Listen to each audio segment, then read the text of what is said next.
All right, good evening. This is Phil Resch here, coming back to you with another opportunity to talk about a different sales concept or opportunity that is available at your fingertips through the partnership that you have here with Valor Financial Specialists. Today, we're going to talk about more of an advanced sales opportunity through what we call premium finance. And the opportunity, really, just to give you an idea, whoops, started out poorly, so bear with me one sec. That's my beautiful family. Let's start from the beginning, not the end. So once again, when you partner here with us at Valor Financial Specialists, we like to talk about your vision, but our expertise. So being in the industry now for over 16 years, I had the opportunity to work on plenty of the things you see here. So income protection, estate planning, tax-free retirement strategies, guaranteed income, and premium finance. So in all of these are stories or sales ideas. This isn't truly the product, but what we do is we talk about these stories to provide a value and a vision for our clientele and ultimately marry that with a product portfolio suite. And that's where you talk about the vision or the idea, our expertise, bringing in the product to go with that opportunity. So we're going to focus today on premium finance. This is once again a very advanced topic. So what we want to talk about is what really is premium finance. You know, first and foremost, what it is not, how does it work, the pros and cons. You know, and really the big part is what are the requirements. And there's two different types of premium finance. I jokingly call it baby premium finance, and you'll see why. And then there's traditional premium finance. So any one of these offers you an opportunity, but we just have to figure out the right client and the right fit. This is a training session, so I'm not here to talk about the sunshine and rainbows. I'm here to give you all the facts because as financial professionals, we're here to educate and ultimately provide a value to the client. And if they see fit, they will engage in that process. So, so first off, let's talk about what is it? So the idea of premium finance, what is it? It's really just the lending of funds to a person or a company to cover an insurance premium. So what you'll find is in this scenario, it allows a lot of higher net worth people the ability to leverage the assets to pay premiums on larger life insurance policies. So think in perspective, let's say you own a house. If you have $100,000 and you want to put that money down on a house, you could buy a $100,000 house and be completely debt free. Everyone always loves hearing that, debt free. But when you think about the leverage of a $100,000 house and the value and the growth, would it make more sense to talk to a bank, use the $100,000 as a down payment, borrow 5, 6, 7, 800,000 and buy a better house to increase the equity or the opportunity? That's what leverage does, is you're borrowing money from a bank to give you a better value proposition. Same thing with a car. You could take $5,000, buy an old beat up car, and it gets you from point A to point B.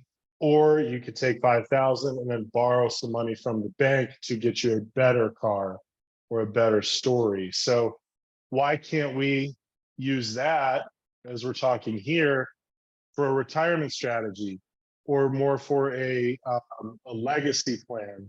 So when you focus on this, this is swimming upstream, talking to higher net worth clients. This isn't for your client next door who can barely afford a term policy. This is for people who have liquidity, have net worth. Now, what it is not, this is more important, because a lot of people in the industry today are talking about it as free insurance. This is not free insurance. The problem is too many people are trying to find bigger sales from customers and then ultimately telling them, oh, they don't have to pay a thing. You can roll the interest in with the loan and everyone will be happy. But the problem with that is that that's what creates litigation, lawsuits, and gets you barred from the industry. So we want to stay away from the idea of calling this free insurance because it's definitely not free insurance. It is not a means to fund life insurance when the ability to pay doesn't exist. So once again, you have a client who can afford term insurance, but you're trying to pigeon them into buying a maximum funded permanent policy. It's not that type of strategy. And by all means, it's not a simple strategy. So for those who want to get into it, I would highly recommend partnering with someone who's done it before, because the first one, two, three, you know, 4 or 5, they can be difficult. No strategy is the same per person. So when you think about it, you've got banks involved, you've got insurance companies, you've got exams, you've got financials. Oh my. So when you think about it, what you're asking from the client is a lot. I've actually ran a case where we had to ask the client to submit a bank account statement. How awkward is that when you have to ask for a bank account statement from a client? So there's a lot of stuff that goes with this, and you have to be comfortable and ready to talk about all the nitty gritty stuff, social securities, right? Your health, your finances. You'll probably need a third party authorization letter from a CPA. So it is not a simple strategy. And really, altogether, it's not a method of selling life insurance to a client who doesn't have a need for insurance. So once again, through all of this, we have to understand that there is going to be a need for life insurance, whether you're doing it for a tax-free retirement strategy or for legacy protection or estate planning needs like that. How does it work? It's contrary to what I just said, it is pretty simple. It is the whole idea, if you're familiar with a LERP strategy, minimum face, max accumulation type of scenario. We're max funding these policies anywhere from 4 to 10 years. Most of the carriers today or the banks today are looking for that 10-year strategy just because the interest rates are a little higher right now. Carriers typically utilize what's called an early cash value rider. And I'll explain the pro and con of that as well for the client, as well as for you as the producer. The policy owner obtains a loan from a bank. Now, typically there are major banks that do this. I'm not saying walk into a Bank of America and ask them for premium finance. There are specified banks that do premium finance.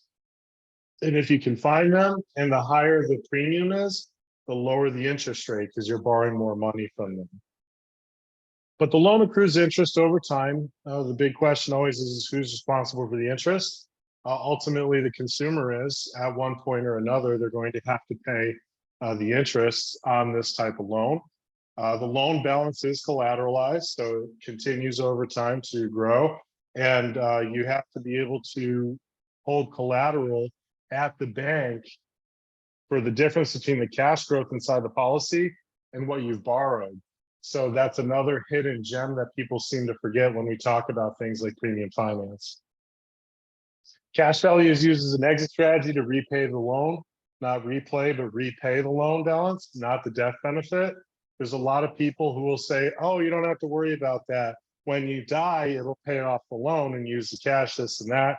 It's just another scheme to try and get people into larger premium policies for larger commissions.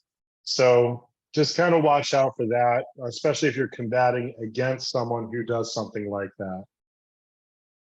Pros and cons. Well, let's be honest, there's more money in the client's pocket. So if the client has double-digit type returns, think about it from example's sake. You have investment people. What they're doing is they're taking their money and repositioning into real estate, getting double-digit returns, so to speak, on their money, but they know they need insurance. Well, they don't want to stuff all their money into insurance. They want to keep investing in all these different vehicles to get better returns. So they leverage a bank, pay them an interest rate while they continue to make more money in their side fund or their investing strategies. So think of real estate, think of stockbrokers or people who like to invest heavily in the stock market.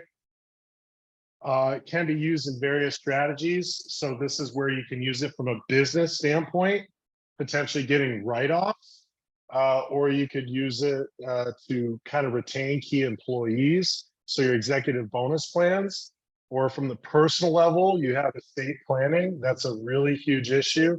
And I think we'll see more of that concern coming in the next few years. Um, and then on the other side, the con, so to speak, is there's an additional invested party in the plan. So when you think about it, you not only have the growth of the insurance policy, well, now you have growth of interest from the bank that you have to eventually pay back. And there is going to be a long time when you pay the money back, you're using cash from the death benefit or from your policy to pay back the bank. Interest rates, they're on the rise. We've seen them growing over time. And, I've heard they're going to increase again. So we always have to worry about the concerns because every year you're going to re-up or renew that interest rate. I will show you in one of the strategies how we can combat that as well. Illustration rates change. So if you have people who are over promising and under delivering, like we saw from yesteryear, where Pac Life, Allianz, John Hancock, and Lincoln all got in trouble for showing bonus multipliers and not informing their clients, the policies underperformed and the clients had to pay more back to the bank than they expected. Stuff like that can happen. So you need to understand the right carrier that you're working with to get you the right outcome that you're looking for. So that's why I say it's traditionally positioned poorly. You have a lot of sleazy agents out there trying to razzle dazzle clients with these free insurance plans, and it's just not that. And the ECVR, early cash value rider, equals a 4 to 7 year commission spread. So if you're doing these traditional premium finance cases, what you're going to find is that you're not going to get your commission all up front. It's better for the client because the early cash value riders help reduce collateral. And I'll show you guys what collateral is if you're saying, what is collateral? But for us as producers, it spreads our commission out over a 4, 5, 6, 7 year period. So we talk about requirements. What type of requirements are you looking for? Medicals, maybe non-medical. It depends on the size of the face amount. Also depends on the type of amount you're going for. So we do have carriers that will go up to 3 million non-medical. So you could potentially get a premium finance case non-med approved from the medical side. But let's not forget, one of the biggest hurdles for anybody is financials. So we need to have W-2s, last 2 years of W-2s in some scenarios, or tax returns. The big one is always going to be third-party financials, audited and signed by a CPA. If you work with certain carriers, they want the CPA to sign their document, as well as the bank wants you to sign their document too.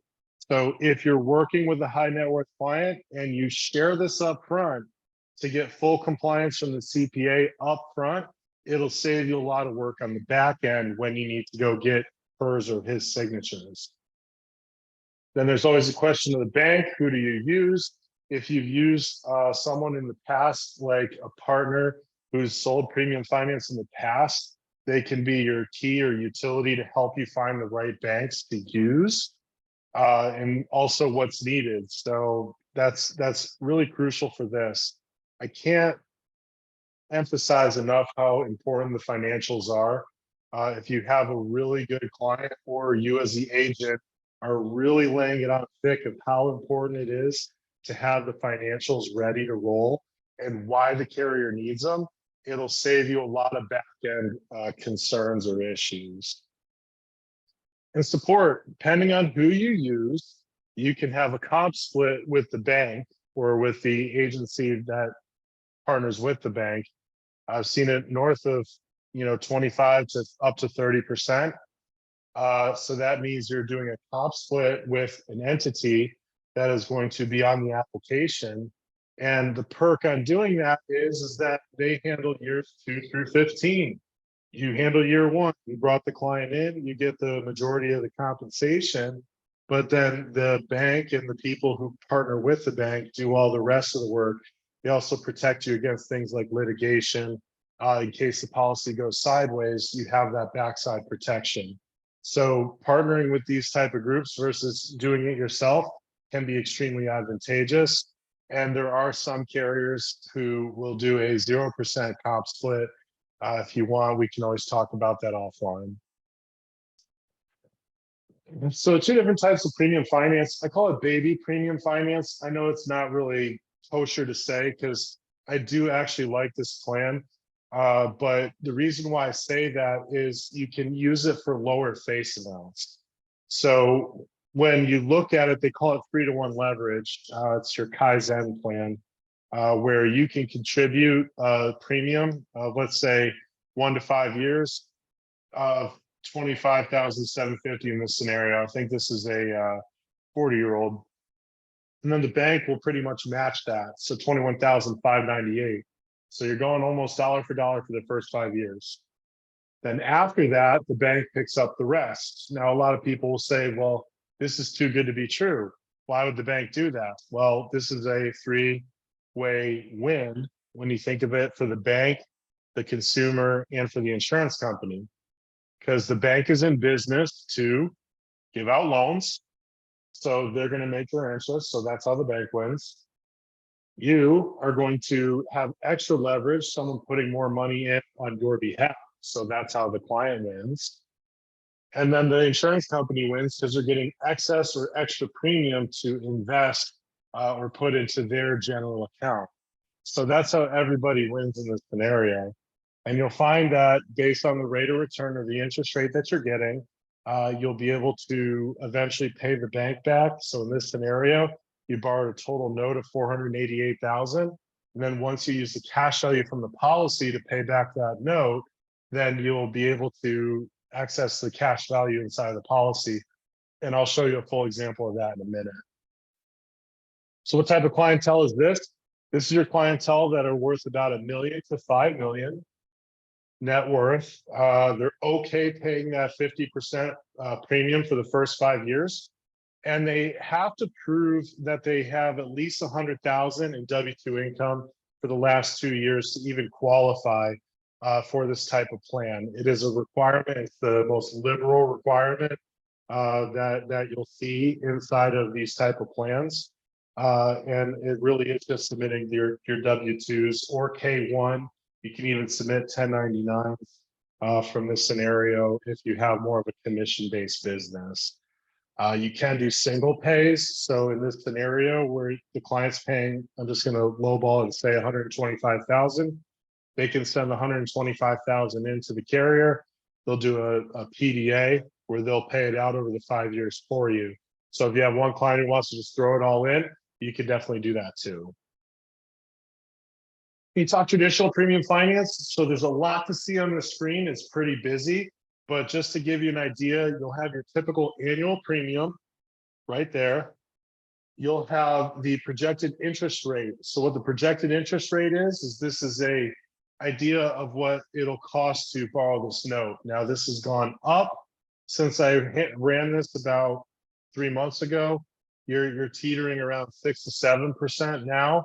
Doesn't mean it still doesn't work. And again, I'll share why in just a minute.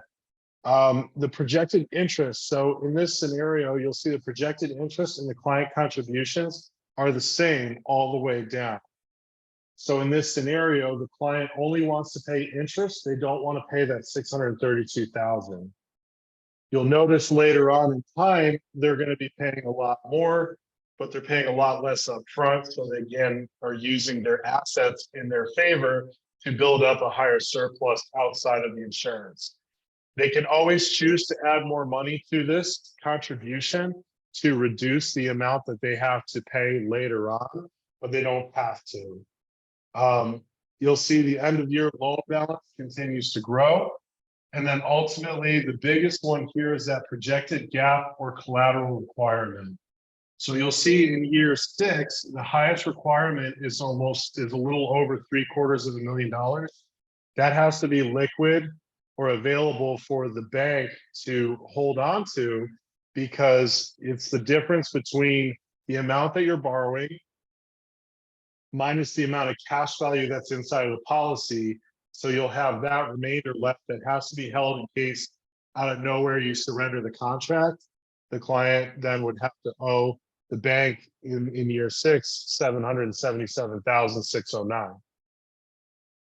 So if you do all the math, I'm not going to tell you to do all the math, but if you do all the math, you add up all the client contributions, you're paying roughly half, or about $3.2 million, compared to the 632,000 times by 10, 6.3 million.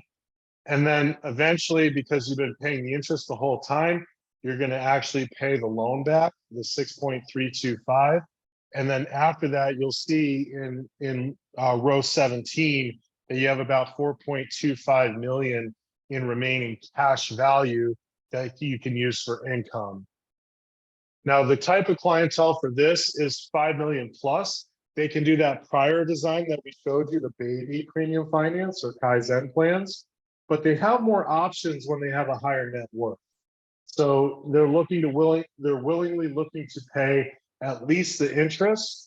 It's usually favorable to do at least 20% of the actual annual premium, preferably higher to 30% or so, to get your client where they should be, to only have to pay for 10 years.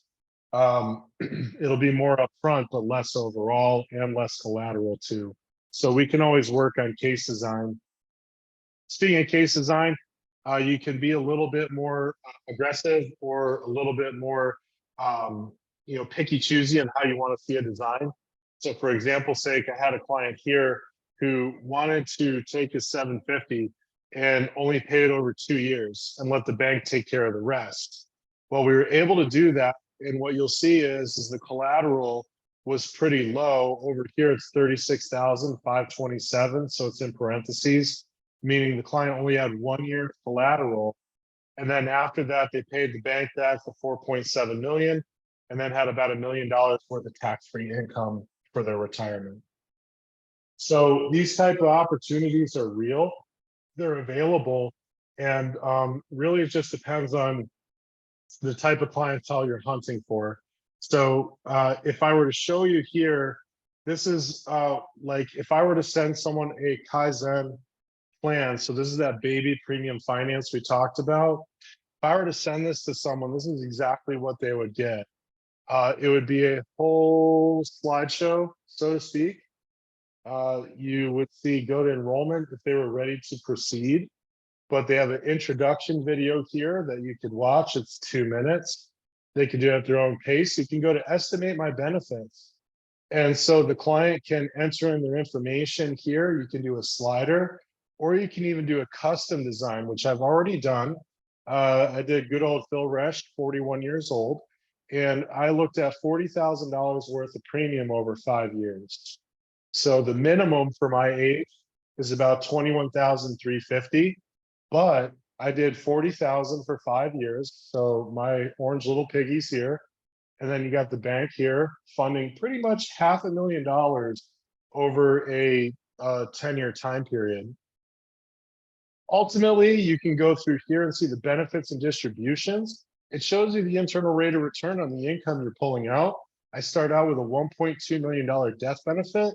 I'm pulling out $100,000 a year for 25 years, or about $2.6 million, including the loan that I borrowed.